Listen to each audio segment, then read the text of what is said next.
the Lord, they had to go through Swarup Damodar Goswami. Swarup Damodar would interview them and say, well, what do you want to say? What do you want to present? What's your purpose? Why do you want to see the Lord? And if their purpose wasn't exactly right, then he wouldn't let them see him. So like that, he remained very, very withdrawn in those days. And we want to enter a similar condition, but so far, we don't have the right conditions.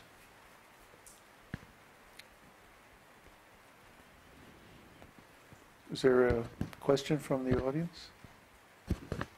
Yes, there are a few. Okay. Question from Mother Swati. Can we get that intensity by chanting? I find I can be intense for a short period only when I am using my own thoughts. The intensity required to go beyond the mind, she's talking about. What does that mean, using your own thoughts?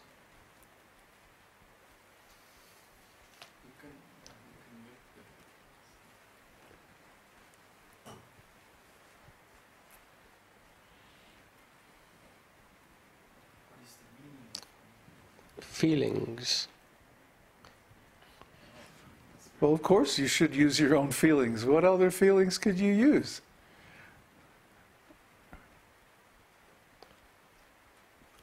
Feelings, not like mind thoughts. Yeah. We get into the mood in which we want to serve Krishna. And then we intensify that mood until it reaches bhava, and then prema, and then mahabhava. Yeah. Okay. Question from Devesh. How can we get into bhava? How?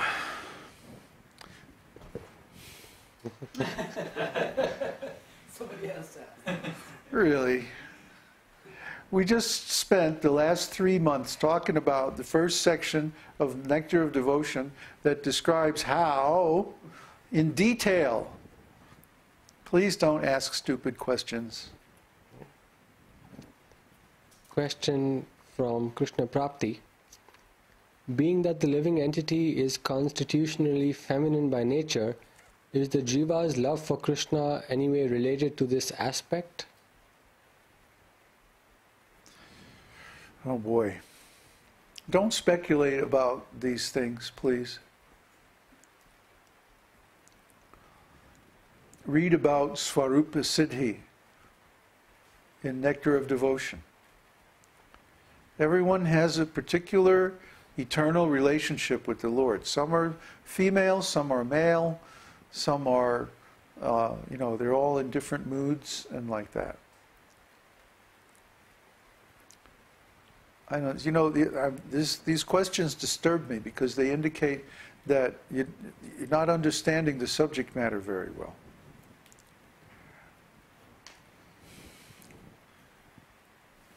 And I don't know where to go back to untangle your misunderstanding.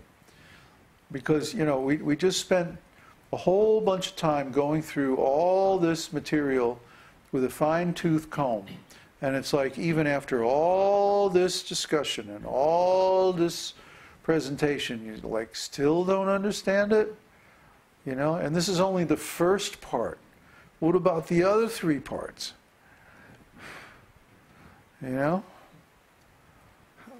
What disturbs me is how are we going to go on and discuss the rest of the book if here we are after, I don't know, when did we start this? 3 months ago, right?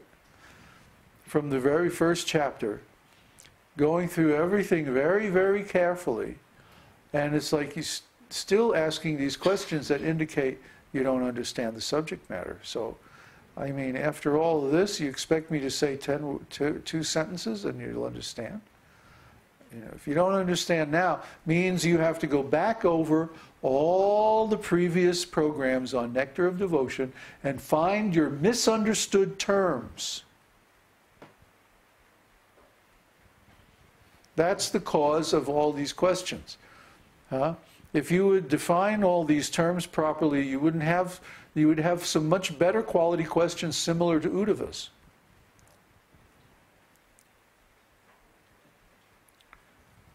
I mean, Uddhava and I can actually exchange a dialogue on this subject.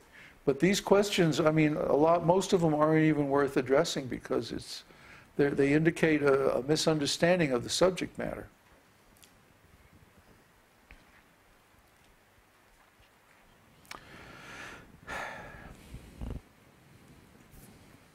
Any other questions? There was one more question from Devesh. What is the sensory perception that one feels pleasure from when in bhava? Because as we know, the physical sensory organs cannot feel this pleasure. I'm not even going to bother with that question. Uddhava, you had something to say? Yeah, just to add on the questions. The previous question, the problem is this Western concept that to love I have to be male or female and it has to be, but actually love doesn't depend on gender. Right.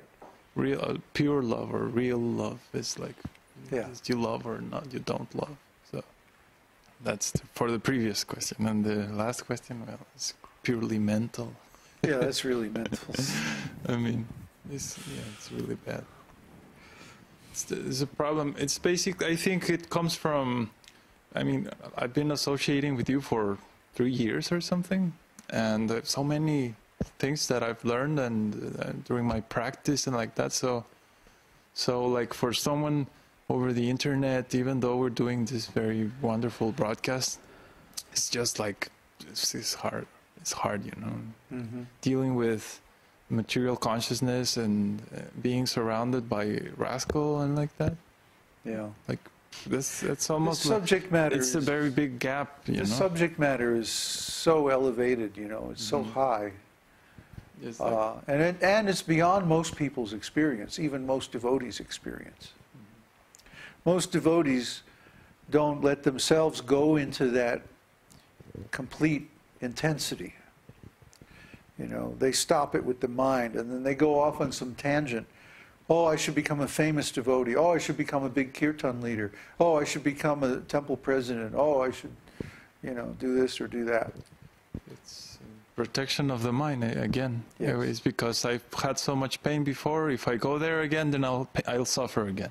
Yeah. So it's just emotional. That's very insightful, because the most intense experience that most people can remember is their birth.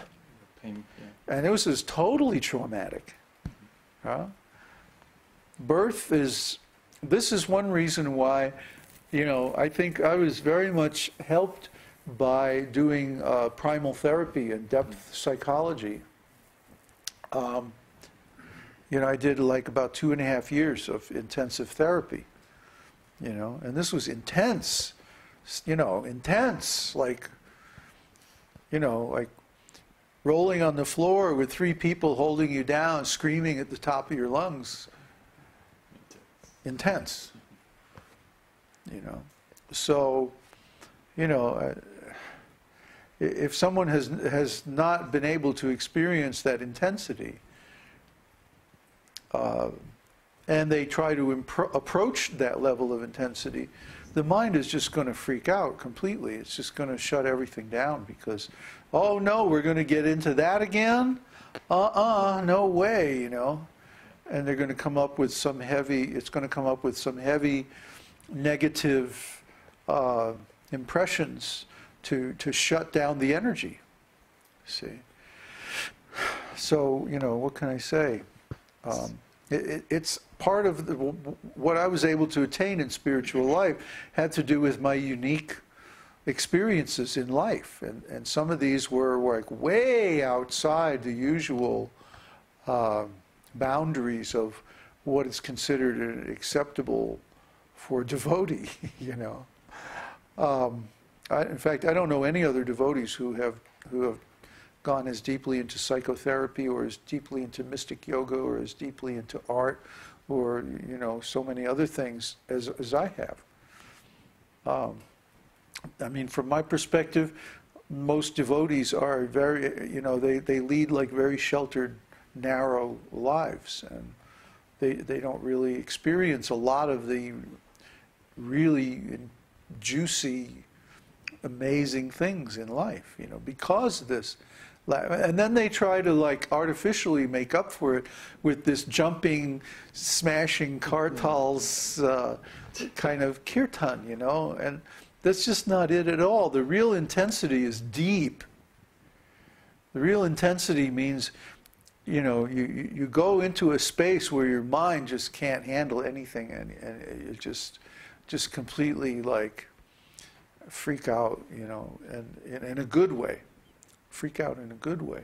Freak out on the beauty of it all. And